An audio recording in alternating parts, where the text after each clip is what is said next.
Tibet పీఠభూమిలో ఉన్న కైలాస పర్వతం mount కెలాష్ ఒక ప్రకృతి అద్భుతం. ఇది అనేక మతాలకు ఆధ్యాత్మిక కేంద్రం కూడా. శివుడు ఈ పర్వతం మీద ఉంటాడని చాలామంది నమ్ముతారు. ఈ ప్రదేశం అత్యంత శోభాయమానంగా ఉంటుంది.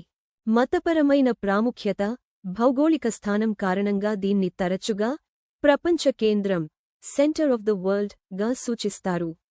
ఈ పర్వతం శతాబ్దాలుగా బౌద్ధులు, జైనులు, బోన్పోస్, హిందువులకు పవిత్ర యాత్రా స్థలంగా ఉంది.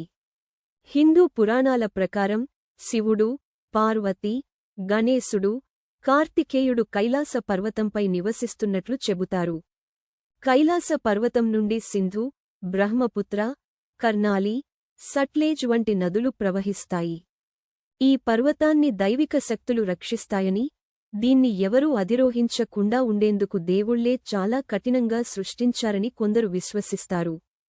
కైలాస పర్వతం సహజ సౌందర్యం, ఆధ్యాత్మిక అనుభూతి, సాహసం, దైవిక సంబంధాన్ని కోరుకునే వారిని ఆకర్షిస్తుంది. పర్వతం రహస్యాలు పండితులను, అన్వేషకులు, విశ్వాసులను ఆకర్షిస్తూనే ఉన్నాయి. ప్రతి సంవత్సరం వేల సంవత్సరాలనాటి సంప్రదాయాన్ని పాటిస్తూ వేలమంది కైలాస పర్వతానికి తీర్థయాత్ర చేస్తారు.